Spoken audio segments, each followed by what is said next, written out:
শিক্ষকদেরকে একটি বাধ্যতামূলক পদত্যাগ করানোর একটি ট্রেন্ড চালু হয়েছে। যে জায়গাটি নিয়ে আসলে অনেক কথা হচ্ছে এবং কথা হওয়া উচিত, এবং এই জায়গাটিতে আসলে অনেক প্রশ্ন রয়েছে। প্রথম কথা হচ্ছে, কোন একজন শিক্ষক যদি কোনো একটি রাজনৈতিক দলের হয় বা মতাদর্শকে বিশ্বাস করে, এটার কারণেই আমি তাকে পদত্যাগে বাধ্য করতে পারি কিনা।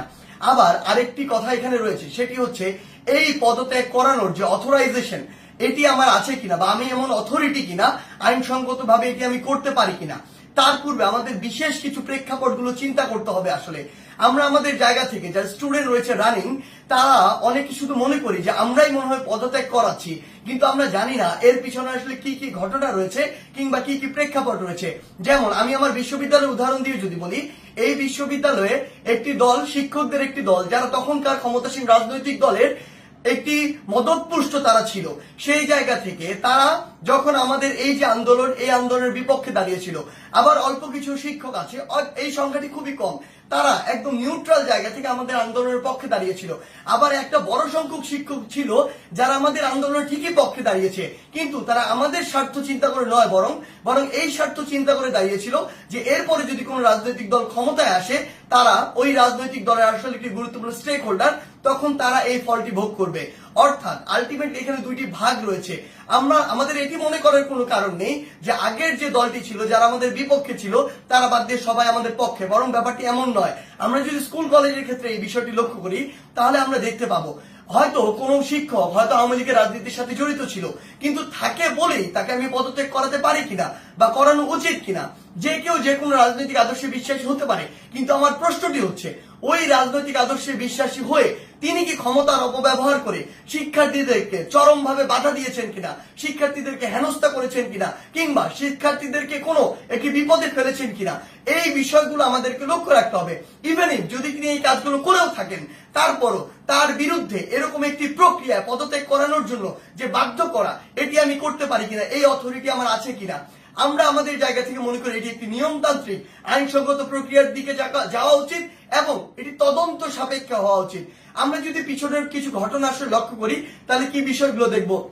আমরা দেখব প্রত্যেকটি স্কুলে আওয়ামী লীগ ফ্যাসিস্টের আমলে আসলে যে শিক্ষকরা আওয়ামী লীগের তোষামতি করে, তেলবাজি করে ডমিনেট করেছে, আরেকটি শিক্ষক ছিল, আরেকটি গোষ্ঠী যারা আসলে চুপ ছিল ওই পুরো সময়টুকুতে। এমনটি ভাবার কোনো কারণ নেই যে তারা নিউট্রাল ছিল, তারা তাদের জায়গা থেকে হয়তো এমন আরেকটি দলের ছিল যে দলটি তখন ক্ষমতায় ছিল না।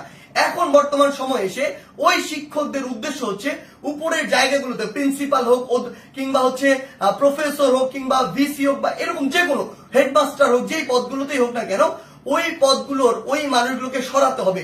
যদি আমি সরাতে পারি, তাহলে আমি এখন ওই পদটিতে গিয়ে বসতে পারবো। এটার কারণে তারা আসলে কি করছে, তারা তাদের ক্লোজ কিংবা কাছের কিছু স্টুডেন্ট কিংবা কিছু স্টুডেন্টকে বিভিন্নভাবে মোটিভেট করে, কিংবা কিছু স্টুডেন্ট যারা অতি উৎসাহী বা যাদেরকে সহজে আসলে ইমোশনালি ড্রিভেন করা যায়, ওই স্টুডেন্টদেরকে বিভিন্নভাবে প্রভাবিত করে তারা এরকম একটি মব তৈরির চেষ্টা করছে ওই টিচারদেরকে নামানোর জন্য। বলার সময় এমন ভাবে বলছে সে যেন একজন ফেরেশতা, কিন্তু আলটিমেটলি তার উদ্দেশ্য ওইটাই যে ওই শিক্ষককে স্টুডেন্টদের মাধ্যমে সরিয়ে, স্টুডেন্টদেরকে জাস্ট টুল হিসেবে ইউজ করা হয়, সরিয়ে তাকে ওই পদটিতে গিয়ে বসতে হবে, এটি হচ্ছে তার উদ্দেশ্য। আবার এখানে আরো বিশেষ কিছু বিষয় রয়েছে।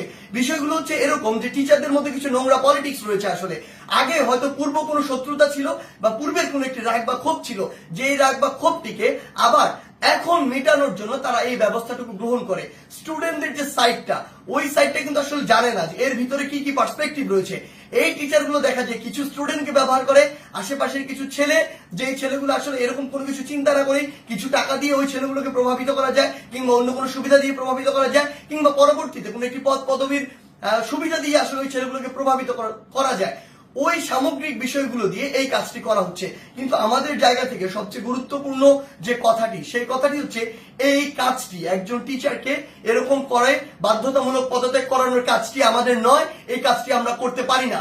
এই কাজটি কেন করতে পারি না? কারণ হয়তো আপনি একজন শিক্ষককে এটি করালেন, কিন্তু এর প্রভাব পুরো বাংলাদেশের শিক্ষক সমাজে পড়েছে। আমার তো স্কুলে, ওই প্রাইমারি স্কুলের, কিন্ডারগার্টেনের, হাই স্কুলের এমন অসংখ্য শিক্ষক রয়েছে যাদেরকে আমি অনেক বেশি শ্রদ্ধা করি, যারা আমার জীবনের শিক্ষাগুরু, যাদের হাত দিয়ে আমি আজকে এই অবস্থায় এসেছি।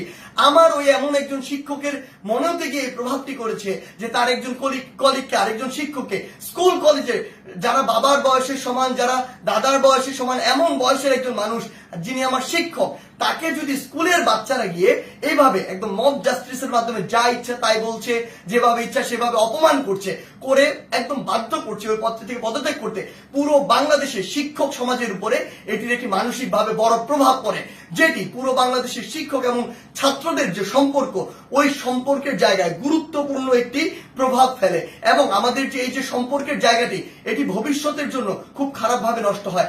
আমরা আমাদের শিক্ষার পরিবেশ নিয়ে কথা বলি, সেখানে যদি আমার শিক্ষক এবং শিক্ষার্থীদের যে এই পরিবেশটি ঠিক না থাকে, এই সম্পর্কটি যদি একটি তিক্ততার পর্যায়ে চলে যায়, তাহলে আলটিমেটলি এটি কিভাবে সম্ভব? আলটিমেটলি এই শিক্ষার উন্নয়নটি কিভাবে সম্ভব?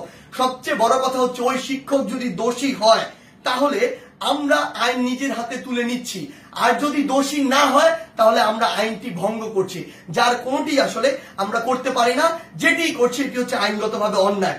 আমাদের জায়গা থেকে আসলে স্পষ্ট বার্তা প্রশাসনের প্রতি, অন্তর্বর্তীকালীন সরকারের প্রতি স্পষ্ট বার্তা হচ্ছে এটি, যদি কোন একজন শিক্ষক ওই ফ্যাসিস্ট সরকারের তোষামোদি করে কিংবা তেলবাজি করে বা ভালো সাজার উদ্দেশ্যে শিক্ষকদের উপরে কোনো, শিক্ষার্থীদের উপরে কোনো হামলা করে কিংবা শিক্ষার্থীদেরকে অত্যাচার করে, নির্যাতন করে, অন্য কোনো শিক্ষকের বিরুদ্ধে নিপীড়ন করে, তাহলে তার বিরুদ্ধে আইনানুগ ব্যবস্থা নেওয়া হোক, অভিযোগ করা হোক, মামলা করা হোক, একটি আইনগত প্রক্রিয়া যান।